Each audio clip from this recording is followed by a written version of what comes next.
বসার জায়গা ভালো নাই। বসার জায়গাটা যদি ভালো হইতো তাহলে বিক্রি করে পারতো না। সবাই তো আর এই পরিবেশে এইভাবে বসে খাইতে চাইবে না। হ্যালো ভিউয়ার্স, আসসালামু আলাইকুম। আপনারা সবাই কেমন আছেন? আমি আলহামদুলিল্লাহ ভালো আছি। আপনাদের সবাইকে স্বাগতম আমার বাগেরহাট রাইডার চ্যানেলে। আমি অনেকদিন পূর্বে একটা ভিডিও দিছিলাম, সেটা হচ্ছে সেই স্বাদ বিরিয়ানি হাউজের। তো আজকে আবার সেই স্বাদ বিরিয়ানি হাউসে যাচ্ছি। তো সেখানে যাওয়ার কারণ হচ্ছে খাবারটা অনেকটা ভালো লাগছিল। আজকে দুপুরে খুলনায় যাচ্ছি অন্য একটা কাজে। এই কাজের ফাঁকে আমি ওখানে দুপুরবেলা খাবো, সেই উদ্দেশ্যেই যাচ্ছি। তো ভাবলাম একটা ভিডিও তৈরি করে দিই, যেহেতু আগের দিনের যে ভিডিওটা তৈরি করছিলাম, প্রথম ভিডিও ছিল আমার, আর ভিডিওটা ভালো হয়েছিল না।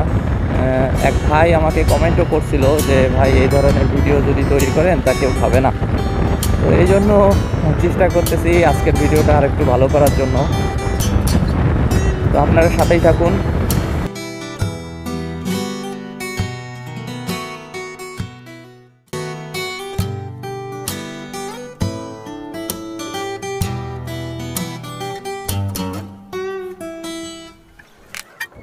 পনেরো থেকে 16 কিলো রাস্তা পাড়ি দিয়ে আমরা আমাদের গন্তব্য সেই স্বাদ বিরিয়ানি হাউসে পৌঁছে গেছি। আর সামান্য রাস্তা আছে। আগের দিনের বসার ব্যবস্থাটা তেমন ভালো ছিল না, নতুন করতেছিল। আজকে দেখি কি অবস্থা হয়, আজকে বসে ঠিক মতো খাইতে পারি কিনা দেখা যাক। দর্শক মণ্ডলী, চলুন।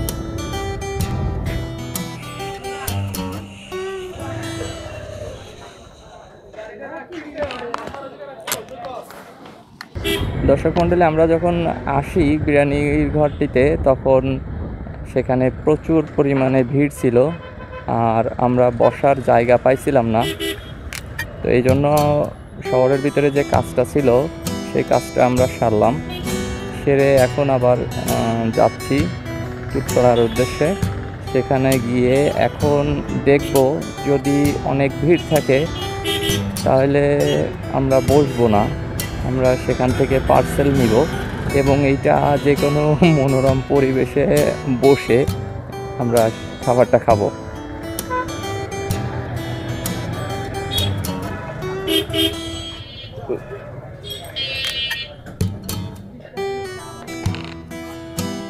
আমি ধরছি, তুমি যাও নিয়ে আসো।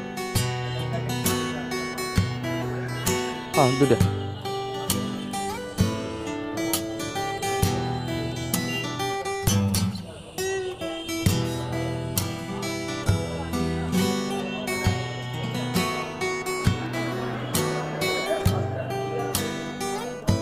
কি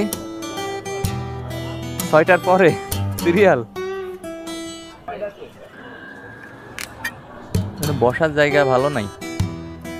বসার জায়গাটা যদি ভালো হইতো তাহলে বিক্রি করে পারতো না। সবাই তো আর এই পরিবেশে এইভাবে বসে খাইতে চাইবে না।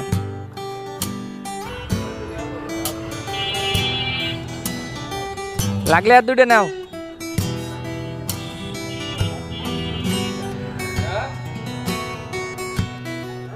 পানি নিয়ে আসো।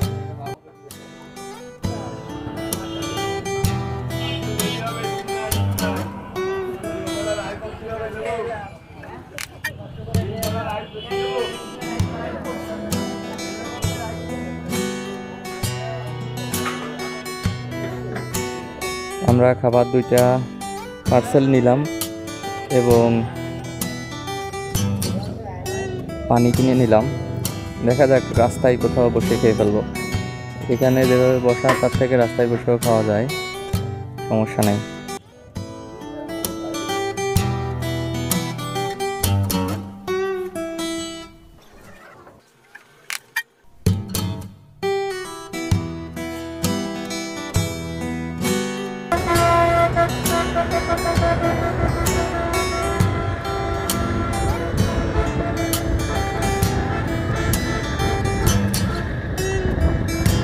আব্দুর রহমান, এটা পারফেক্ট প্লেস ছিল বসে খাই খার, নাকি আর একটু সামনে যেয়ে খাওয়া? হ্যাঁ, ওখানে বসার মতো একটা জায়গা ছিল না, তাহলে ওই জায়গায় চলে যাই।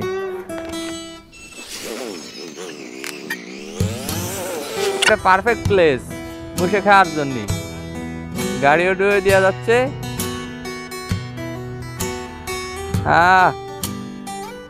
হ্যাপি রিল্যাক্সে বসে খাওয়া যাবে। তাহলে আজকে একটা রেকর্ড করা হবে, তাই না? যে রেস্টুরেন্টে খাইতে বসে খাবার খাইতে পারলাম না ভিড়ের কারণে, এখন বাইরে এসে এই রোড সাইডে বসে তারপরে খাবার খাচ্ছি।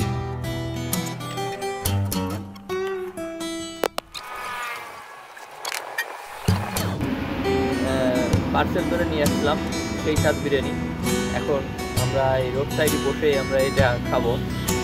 যেহেতু জায়গা পাইলাম না, সেহেতু আমরা রোড সাইডে বসে এখন এটা খাবারটা গ্রহণ করবো।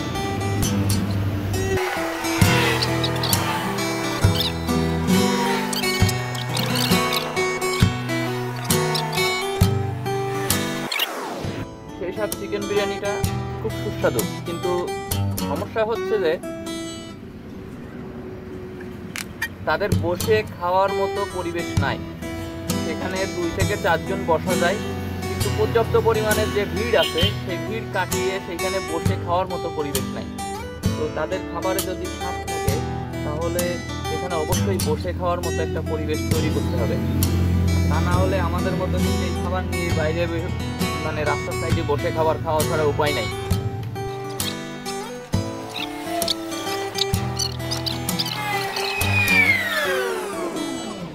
আব্দুর রহমান, তুমি বলো এবার খাবারের মানটা কেমন হয়েছে? নামের সাথে কি খাবারের সাথে মিল আছে? সেই স্বাদ, তাই না? আচ্ছা, কোনো সমস্যা পাইলে তুমি? খাবারে কোনো সমস্যা পাইছো? খাবারের সমস্যা নেই, শুধু বসাই সমস্যা, তাই?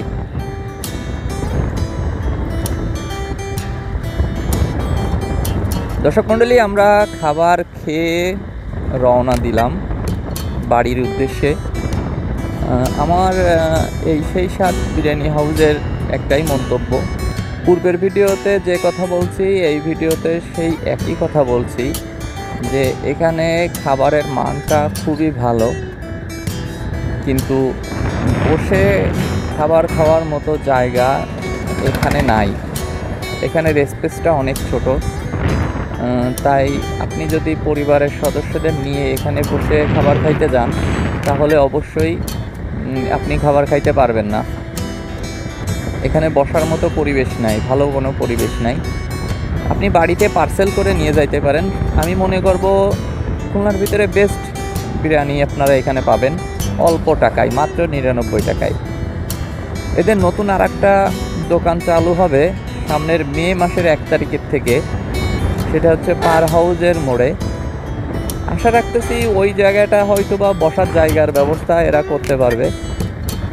যদি বসার জায়গার ব্যবস্থা এরা ভালো না করতে পারে তাহলে এদের কাস্টমার যে আশা আছে, কাস্টমারের যতটা আশা এরা মনে করতেছে যে কাস্টমার বেশি হবে, ততটা হবে না। আমার এই ভিডিওটি যদি আপনাদের ভালো লাগে তাহলে আমার ভিডিওটিতে লাইক দিবেন, আমার চ্যানেলটি সাবস্ক্রাইব করবেন এবং আমাকে অন্য ভিডিও আরও বেশি করে তৈরি করার মতো এনার্জি তৈরি করে দিতে আমার পাশেই থাকবেন। আজকের মতো বিদায় নিচ্ছি, ভালো থাকবেন, আল্লাহ হাফেজ।